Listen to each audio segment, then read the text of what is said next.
Kayla, a vibrant 5-year-old with a heart full of compassion and an imagination that knew no bounds, had stumbled upon what she thought was a family of abandoned bunnies. With her characteristic enthusiasm, she was determined to help them.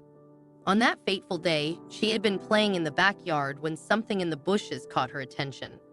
Tiny, hairless creatures were huddled together, and Kayla's first instinct was to help them. She couldn't have known that this seemingly innocent act of kindness would soon lead to a series of unbelievable events. Convinced that the little creatures were helpless bunnies, Kayla made a decision. She needed to get them to safety. She knew her parents were adamant about not having pets, but this felt different. These bunnies were in trouble. Kayla had heard her father, Bastian, talk about how animals needed warmth to survive, especially when they were babies. And these poor things didn't even have fur.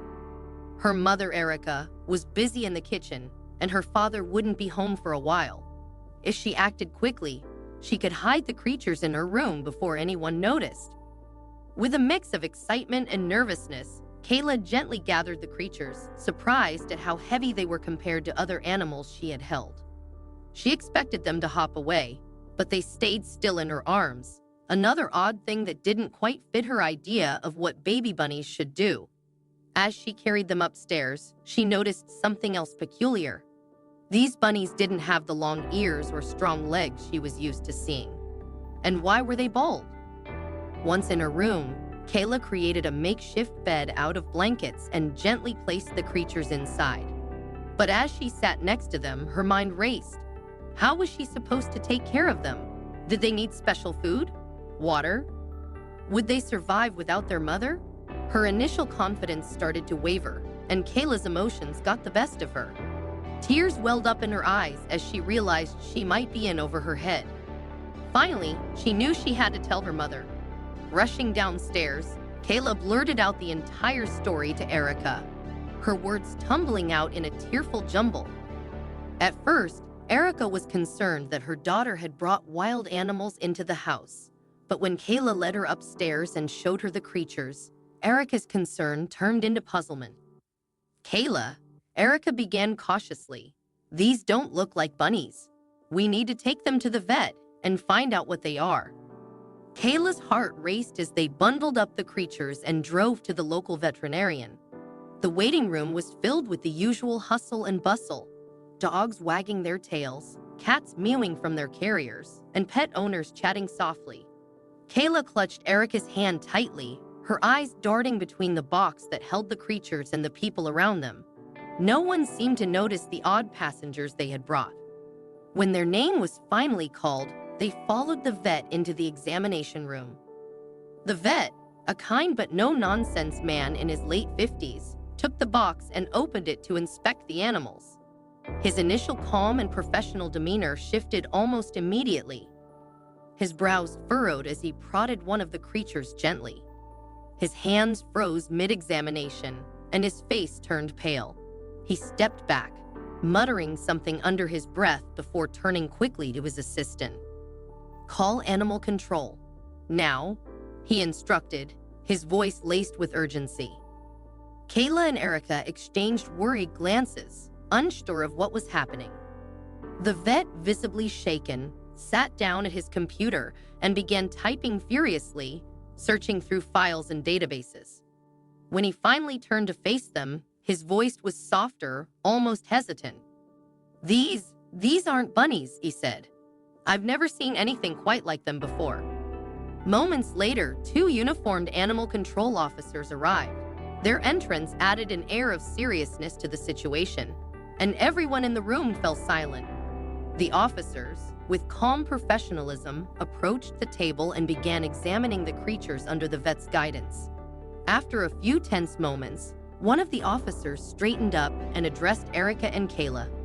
"These are baby capybaras," he said, his voice carrying a mix of surprise and awe. "They're not native to this area, and it's extremely rare to find them here. Someone must have brought them illegally." The room erupted in murmurs as the news sank in. Kayla's eyes widened in disbelief. Capybaras. She had never heard of such animals before. They certainly didn't look like the bunnies she had imagined. The revelation left both her and Erica speechless for a moment. "What happens to them now?"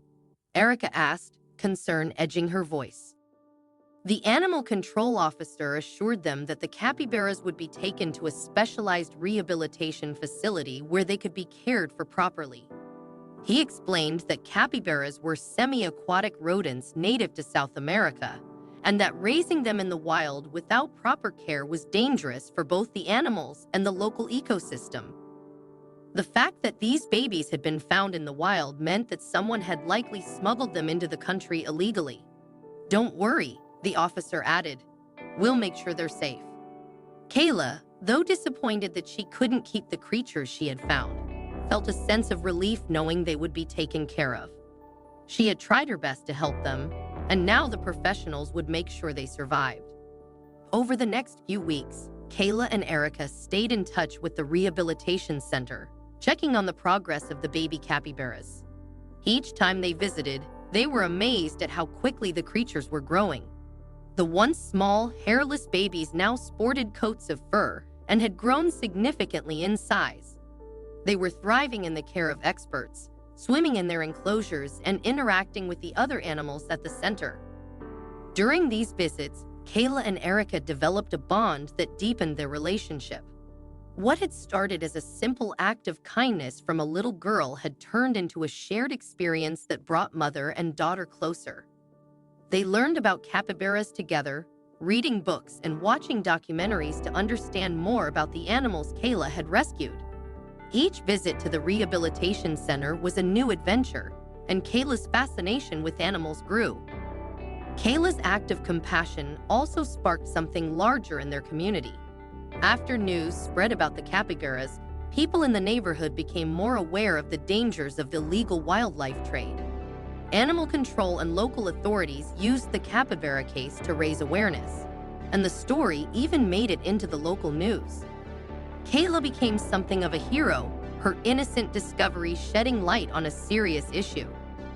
Through it all, Kayla learned valuable lessons about responsibility, compassion, and the complexities of wildlife care.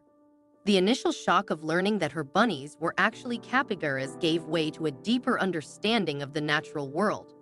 She learned that sometimes the best way to help an animal is to let experts take over, ensuring they have the best chance at survival.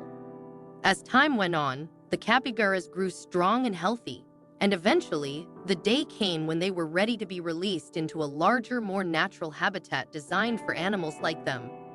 Kayla and Erica were invited to witness their release, a day it was filled with both joy and a touch of sadness. The Rehabilitation Center had set up a large, enclosed area filled with water and lush greenery, mimicking the natural environment capybaras would experience in the wild. Kayla watched in awe as the now fully grown capybaras explored their new home, swimming gracefully in the water and nibbling on plants along the shore. The animals seemed happy and at peace, and Kayla felt a deep sense of pride in knowing that she had played a part in their journey.